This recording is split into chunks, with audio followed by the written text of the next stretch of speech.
And in the background and development of Ashwini Kumar quitting the Congress party, now one of the G23 leaders and Congress MP Manish Tiwari in this exclusive conversation at Aaj Tak Panchayat. Listen in. और पंजाब में 1975 से लेकर पाकिस्तान पंजाब का जो piece है, पंजाब की जो अमन और शांति है, उसको भंग करने की कोशिश करता रहा है। और उसका एक बहुत बड़ा खामियाजा पंजाब ने 1980 से लेकर 95 तक भुगता। 35,000 लोग उस मुहिम में शहीद हुए भारत की एकता और अखंडता को कायम रखने के लिए। तो इसलिए पंजाब के लोग एक चीज़ भली भांति समझते हैं कि अगर पंजाब की राजनीतिक स्थिरता डगमगाई तो उसके जो बाकी परिणाम हैं वो बहुत ही खतरनाक होते हैं। और इसलिए ये जो आप रोज़ देखते हैं कि तू मैं पार्टियों के बीच होती है, पार्टियों के अंदर भी वो तू मैं होती है जिसका आपने जिक्र किया, इससे कहीं ऊपर उठकर पंजाब के लोग अपने राजनीतिक फैसले करते हैं। और एक चीज़ आपको संज्ञान में रखनी चाहिए कि आधा पंजाब तो बाहर बसता है, कनाडा में, अमेरिका में, ऑस्ट्रेलिया में, यूरोप में। तो एक क्रॉस पॉलिनेशन ऑफ आइडियाज़ उन लोकतांत्रिक व्यवस्थाओं के साथ निरंतर और लगातार चलती रहती है। तो इस सारी परिस्थिति को सामने रखते हुए मुझे नहीं लगता कि ये जो नोक झोंक है और या ये जो आपस के अंदरूनी कलह है, इसको पंजाब के लोग कोई बहुत गंभीरता से लेते हैं। पर आपको भी लगता था कि अमरिंदर सिंह जो है वो बीजेपी के इशारों पर अपनी स्टेट को चला रहे थे यहाँ? देखिए, ऐसा है कि कैप्टन अमरिंदर सिंह जी से हम लोगों के पारिवारिक संबंध हैं। आज से नहीं है, पिछले लगभग 50 साल से हैं। जब पंजाब की संरचना हुई विभाजन के बाद और पेप्सू बना, Patiala east Punjab states union, और दूसरा जो ब्रिटिश पंजाब था वो अलग सूबा हुआ करता था, तो मेरे नाना जी सरदार तीरथ सिंह गुरम उस पहली सरकार में वज़ीर थे जिसमें महाराजा यादविंदर सिंह राज प्रमुख हुआ करते थे। और जो इंटरेस्टिंग बात है कि पंजाब में एक बहुत बड़ी प्रजामंडल की मुहिम चली थी और ये सब लोग महाराजा भूपिंदर सिंह के खिलाफ, महाराजा यादविंदर सिंह के खिलाफ बहुत इन्होंने बहुत बड़ा संघर्ष किया था, जेल गए, बहुत यातनाएं झेली। पर जब आज़ादी आई तो उस बिटरनेस को इन्होंने अपनी सियासत में नहीं आने दिया। तो इसलिए कैप्टन अमरिंदर सिंह पिछले 4.5 वर्ष कांग्रेस के मुख्यमंत्री रहे, उससे पहले 5 वर्ष मुख्यमंत्री थे। और ये कहना कि वो किसी के इशारे के ऊपर अपनी सरकार चलाते थे, ये बहुत ही बचकानी बात है। आपके हिसाब से ऐसा नहीं है? इसी करीबी की वजह से कहीं आपको ऐसा तो नहीं कि स्टार प्रचारकों की सूची में नहीं रखा गया? देखिए, लगातार घूम फिर कर बात इसी पे आई जाती है और मैंने इसके बारे में सार्वजनिक तौर पर कई बार बोल चुका हूँ। अगर आप दोबारा बुलवाना चाहते हैं तो मैं आपको दोबारा भी बता देता हूँ। देखिए, अगस्त 2020 से जब हम लोगों ने एक खत लिखा था कि कुछ सुधारों की ज़रूरत है, तब से एक ज़रूर तनाव था और वो तनाव आज भी जारी है। उसके बाद ये कैप्टन अमरिंदर सिंह जी वाला वाक़या हो गया और कई लोगों का कांग्रेस पार्टी में ये मानना है कि मेरी कैप्टन अमरिंदर सिंह जी से नज़दीकियां हैं और वो हैं भी, मैं उसको कभी मैंने डिनाई नहीं किया। और अगर कई लोगों की ये उम्मीद थी कि जैसे उनके कुछ कैबिनेट के साथी थे उनकी तरह मैं कैप्टन अमरिंदर सिंह को गाली गलौज करूं, तो वो तो मेरा किरदार नहीं है। और इसलिए अगर कोई मुझे किसी सूची में नहीं शामिल करना चाहता तो ये उनका उत्तरदायित्व है, मेरा नहीं है। और मैं तो हंस के अपने साथियों से कह रहा था कि अगर आप इस बात को बुरा ना माने तो कि उस सूची में तो कई ऐसे लोग हैं जिनके कहने पे उनकी पत्नी भी वोट ना डाले। वैसे ये बात दूसरी है कि आजकल पत्नियां किसी के कहने पे वोट नहीं डालती।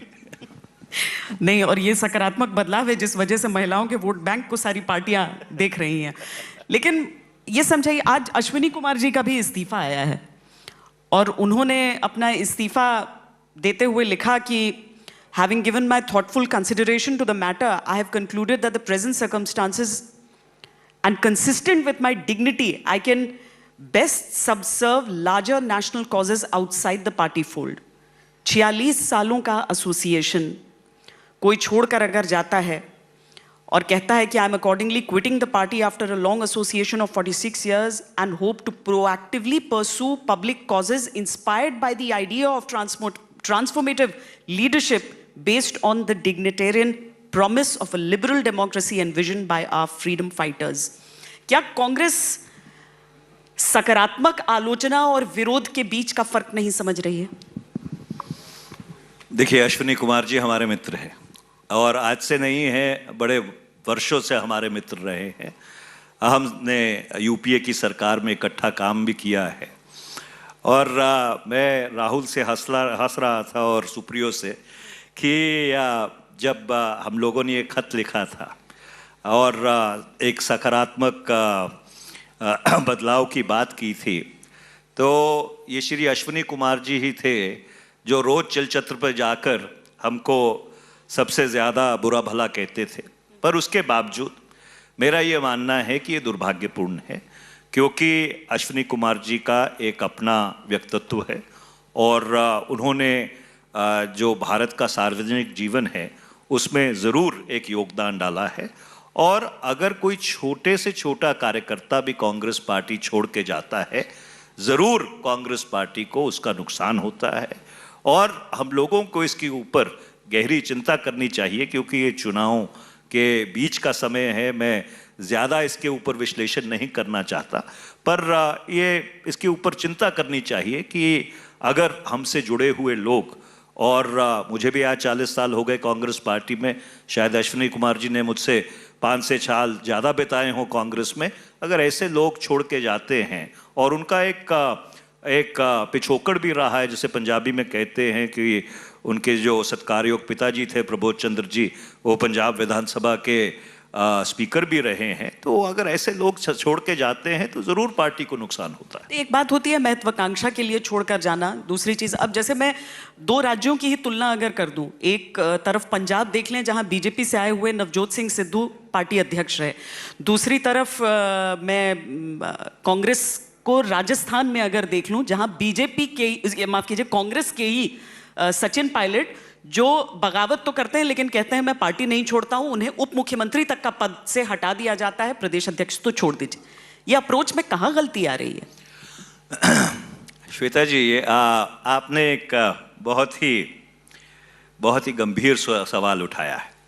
देखिए, अगर आप पंजाब की राजनीतिक पृष्ठभूमि को आज देखें तो पंजाब की पृष्ठभूमि एक सीधा सीधा संदेश भेजती है कि पंजाब में या भारत की सियासत में जो विचारधारा है उसकी मौत हो गई है। It is death of ideology. अगर आप आम आदमी पार्टी को देखें तो 117 उम्मीदवारों में से मेरे ख्याल 80-90 उम्मीदवार तो कांग्रेस पार्टी से ही हैं। अगर आप लुधियाना ले लीजिए, जो मेरा पुराना संसदीय क्षेत्र है, जो लुधियाना वेस्ट से चुनाव लड़ रहे हैं गोगी जी, वो हमारे चेयरमैन थे। जो आपके लुधियाना सेंट्रल से चुनाव लड़ रहे हैं पप्पी प्राशर जी, वो मेरे ही यूथ कांग्रेस के अध्यक्ष हुआ करते थे। मैंने ही 2012 में लुधियाना दक्षिणी से चुनाव लड़ाया था। जो मदन लाल बग्गा जी चुनाव लड़ रहे हैं, उन्होंने भी काफ़ी साल कांग्रेस में बिताए थे लुधियाना नॉर्थ से। और इसी तरह से अगर मैं आपको सूची उठा लूँ, इसी तरह से अगर आप भारतीय जनता पार्टी भी देखें, भारतीय जनता पार्टी के अधिकतर उम्मीदवार तो कांग्रेस से हैं। वो जो लुधियाना ईस्ट से चुनाव लड़ रहे हैं जगमोहन शर्मा जी, हमारे ज़िला कांग्रेस के अध्यक्ष हुआ करते थे। तो लगभग अगर आप पंजाब की पूरी पृष्ठभूमि को उठा के देखें और अगर लेटेस्ट से 100 उम्मीदवार चुनाव लड़ रहे हैं अलग अलग राजनीतिक दलों से, उसमें तो 80 तो कांग्रेस ही हैं।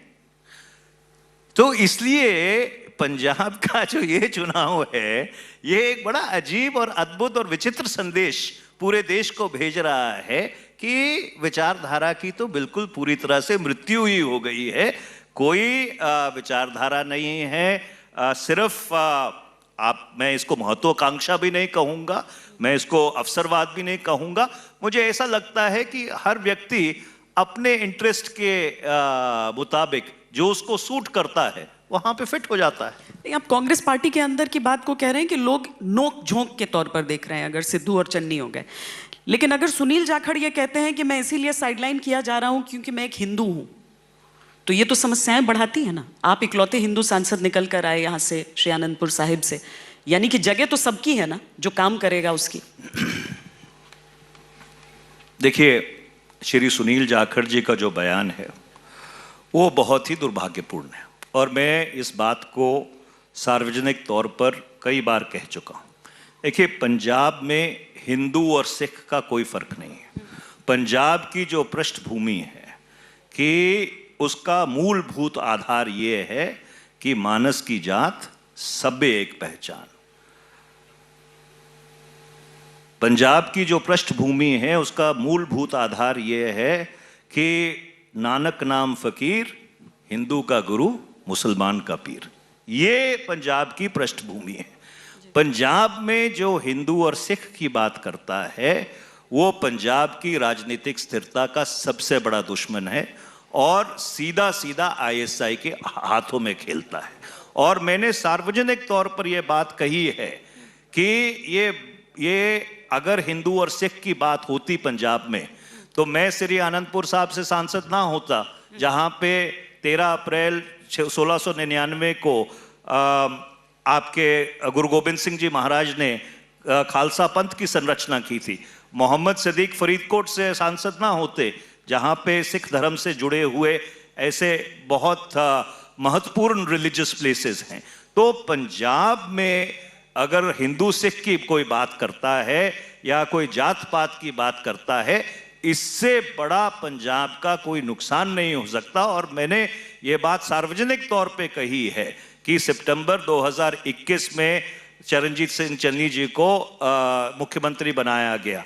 श्री सुनील जाखड़ फरवरी 2022 में जब चुनाव चल रहा है ऐसी बात क्यों कर रहे हैं, और इसका स्पष्टीकरण आना चाहिए, क्योंकि चुनाव आते हैं, चुनाव जाते हैं, मुख्यमंत्री बनते हैं, मुख्यमंत्री बदलते हैं, पर अगर पंजाब की सामाजिक एकता का नुकसान होता है, अगर सामाजिक एकता के ऊपर आंच आती है, तो ये सीधा सीधा भारत की सुरक्षा को कमजोर करती है। भारत की सुरक्षा को कमजोर करने के बाद, एक सीमावर्ती राज्य होने की बात, अमरिंदर सिंह जब तक रहे मुख्यमंत्री उन्होंने यही कहा कि बहुत संवेदनशील स्थिति है और बहुत ध्यान देना चाहिए इन चीज़ों पर। ये चिंताएं हैं इन चीज़ों को लेकर, जिस तरह की बातें हो रही हैं, जिस तरह की चीज़ें हो रही हैं। देखिए,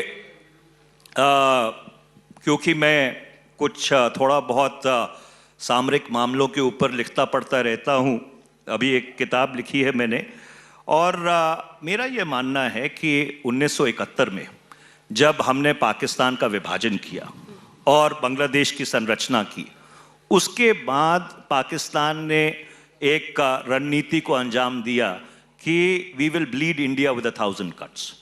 और उसका जो सबसे पहला तजुर्बा था उन्होंने पंजाब से शुरू किया। 1975 से लेकर उन्होंने इस चीज़ को क्रियान्वित करना शुरू किया और पंजाब ने एक बहुत बड़ा खामियाजा इस बात का भुगता। जैसे मैंने पहले कहा कि 35,000 लोग शहीद हो गए भारत की एकता और अखंडता को कायम रखने के लिए।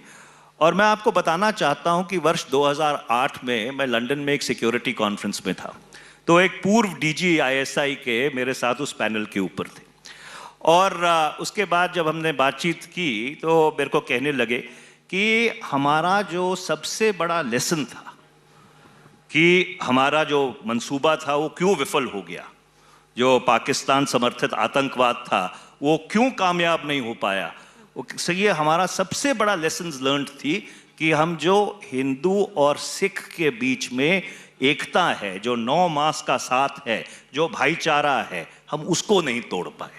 और इसलिए पाकिस्तान के मंसूबों के खिलाफ अगर कोई सबसे बड़ी गारंटी है, सिक्योरिटी गारंटी है, वो हिंदू सिख का 9 मास का साथ है, जो 1947 में जब विभाजन हुआ और जिस तरह का कत्लेआम हुआ, उस कत्लेआम के बाद एक जो बॉन्डिंग हुई, उस बॉन्डिंग का नतीजा है। तो इसलिए मैंने किसी पंजाब के चुनाव में या इससे पहले पिछले 20 साल में इस तरह की नकारात्मक बात नहीं सुनी है। कुछ चीजें दलगत राजनीति से उठ के होती हैं, और दलगत राजनीति से ऊपर उठ के पंजाब की सुरक्षा, पंजाब का अमन और भाईचारा, पंजाब का जो पंजाबी और पंजाबियत, जो पंजाब की होंद है, इसकी रक्षा और सुरक्षा करना, ये किसी भी दलगत राजनीति से ऊपर उठकर और किसी भी चुनाव से ऊपर उठकर सोचने वाली चीज है। मनीष जी, चुनाव का समय है तो आप बहुत सारी चीज़ों को, बहुत सारे सवालों को आप इतने अतीत में ले जाते हैं कि वर्तमान की बात से बच लेते हैं। लेकिन मैं थोड़ा सा अतीत में खुद ही चली जाती हूँ और कांग्रेस के उस नरम दल गरम दल के दौर को याद करती हूँ। अगर कोई नई चीज़ नहीं है ये कांग्रेस के भीतर होने वाली, कि 2 तरह की सोच अगर उभरती है वहाँ पर, और अंग्रेजों को निकालने के लिए चाहे सविनय अवज्ञा आंदोलन हो या फिर असहयोग आंदोलन हो, यानी नॉन कोऑपरेशन हो या सिविल डिसोबीडियंस मूवमेंट चल रहा हो, कांग्रेस में ये चीजें चलती हैं। तो ये जो आपका आंदोलन चल रहा है पार्टी के अंदर, ये कौन सा है? ये नॉन कोऑपरेशन मूवमेंट चल रहा है आपका, सिविल डिसोबीडियंस चल रहा है? देखिए, अगर ये सवाल आप 20 फरवरी के बाद पूछती या 10 मार्च के बाद पूछती तो इसके ऊपर मैं आपको बहुत ही विस्तृत उत्तर देता। देखिए, वास्तविकता ये है कि कई चीज़ों के ऊपर एक आत्मचिंतन और एक आत्मविश्लेषण करने की ज़रूरत है। कोई भी व्यक्ति या कोई भी संगठन आगे तभी बढ़ता है अगर वो बहुत ही एक पैनी नज़र से अपनी जो खामियां हैं और अपने जो स्ट्रेंथ्स हैं उनके ऊपर उनको संज्ञान मिले। तो इसलिए हमारी जो कोशिश थी या हमारी जो पहल थी, वो ना किसी व्यक्ति विशेष के ऊपर केंद्रित थी, ना ही किसी तरह से हमारे संगठन को, और जिन लोगों ने वो खत लिखा था उनमें से शायद मेरा तजुर्बा 40 साल का कांग्रेस पार्टी में सबसे कम है। वो एक हमारे संगठन को मजबूत करने का एक पहल थी, और वो पहल आज भी जारी है।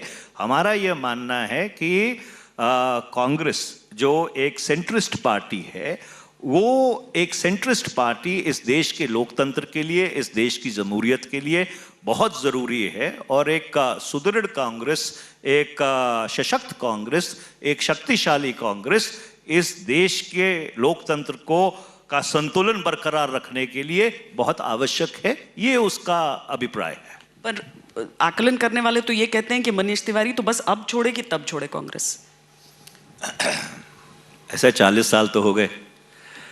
अब जो विश्लेषण करते हैं या जो अटकलें लगाते हैं या जो मूल्यांकन करते हैं, उनको शायद आजकल कोई काम नहीं है कि मेरे जैसे छोटे कार्यकर्ता के ऊपर ये अपना तंज कसते रहते हैं। देखिए, हम विचारधारा से जुड़े हुए हैं। हमारा किसी व्यक्ति विशेष के साथ विरोध हो सकता है, हमारे किन्हीं मुद्दों के ऊपर विचारात्मक फर्क हो सकता है, पर And Manish Tiwari, they're asking, it needs to be now introspected of why are these senior netas from the Congress party quitting one by one.